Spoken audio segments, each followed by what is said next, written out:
Naitwa Bibi Chala kwa wasio nijua. Niliposti jana kwamba wachekeshaji nao wamehamia kwenye kundi la unafiki na kujipendekeza tuseme. Wanajipendekeza.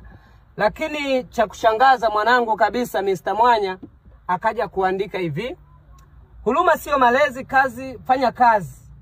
Usijifanye mwanaharakati. Wewe ni Bibi Chala, mtu wa vituko. Sikiliza nikwambie wewe Mapengo. Umesikia wewe Mapengo, sawa? Wewe kwanza mimi kikawaida siwezi nikabishana na mtu ambaye hana meno yaliyokamilika. Cha kwanza. Yaani meno tu hayajakamilika. Akili itakamilika vipi? Unajiita Mr. Mwanya, yani meno tu hayajakamilika alafu nataka kubishana na sisi. Sisi tumepoteza ndugu zetu alafu wewe unakuja kutuletea masiala. Huu muda sio wa vituko. Huu muda sio wa kufanya content. Huu muda sio wa kusema eti niandike kitu fulani. Kukaa kimya nalo nijibu. Si unaelewa vizuri wewe Mapengo, Mr. Mwanya? Mpungufu wa meno mdomoni. Akili itakamilika vipi? Mimi nataka nibishane na mtu ambaye amekamilika meno, amekamilika na akili, ndo aje kwamba tubishane. Sio kwamba eti mtu kwa sababu umeshiba miogo ya Tabata, si miogo ya Mlimani City, si miogo ya Sinza, unakuja comment tu kirahisi.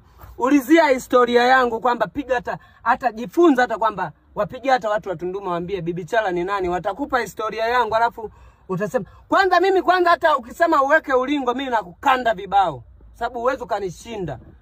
Na kupiga kuanzia kwenye meno na punguza meno yanakuwa mianya miwili. Si unaelewa vizuri?